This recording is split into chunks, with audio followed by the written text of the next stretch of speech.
So did they get the artwork over there? It looks pretty good.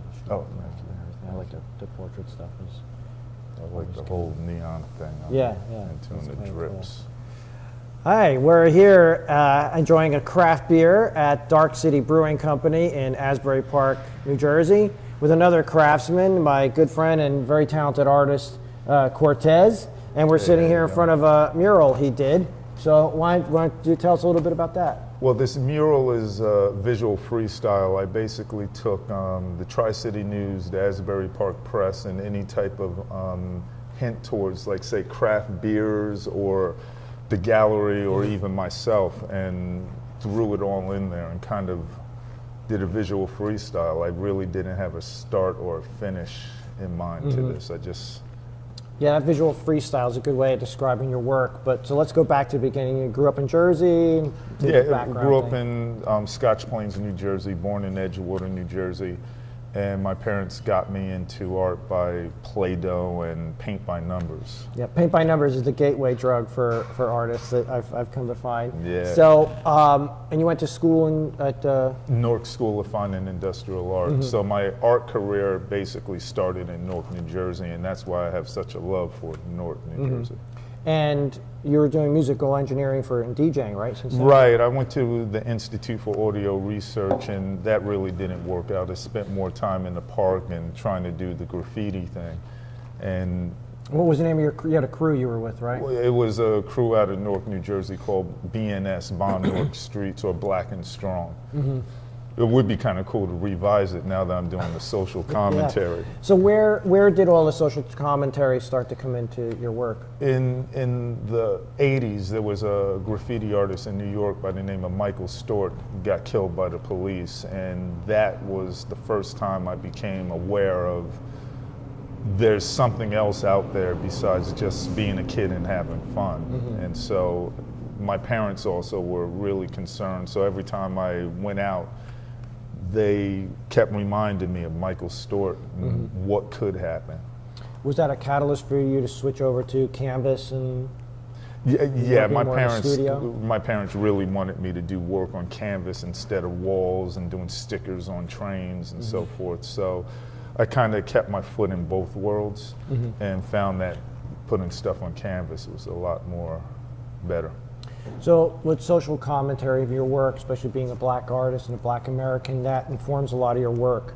And a lot of your portraits are of black folk, and how they're not quite characters, they're very powerful, but they're, we were talking about that.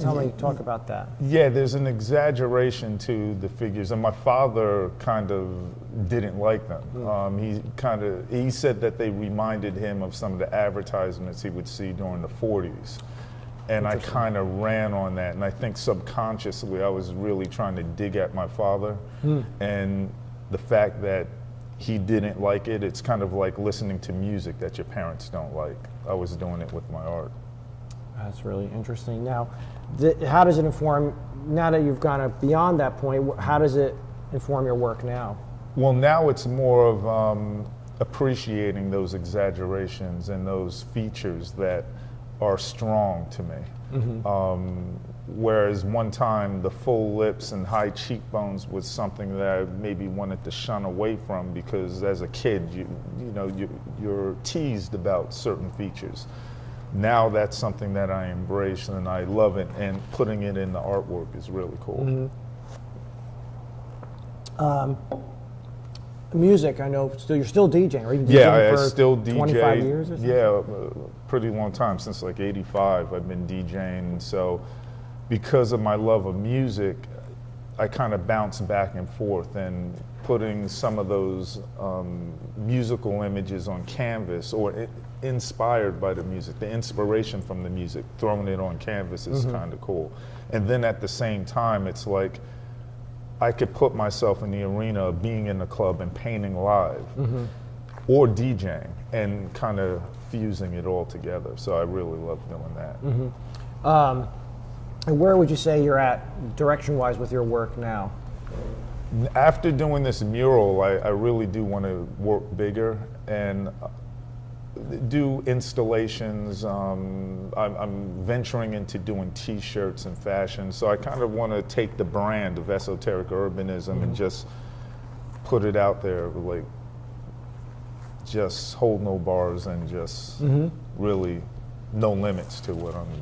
Speaking of esoteric urbanism, that's the name of Kortez's website, esotericurbanism.com. You're also on Facebook. Facebook, post a lot of his Instagram. work. You show he's ubiquitous. Kortez shows a lot of places in North Jersey, New York, down here we're in the Jersey Shore area. And if you haven't seen his work, go to his website or go to one of these places, get on his email list, and I'm really happy to have you. I think I kind of met you a couple years ago, and I saw something in your work, and it's really exciting for me as a curator and a fellow artist to see how much you're developing and how successful you're becoming. So, Thank you. cheers, bro. Cheers. Salute. We'll see you next time on 5 Minutes with the Gallery Guy.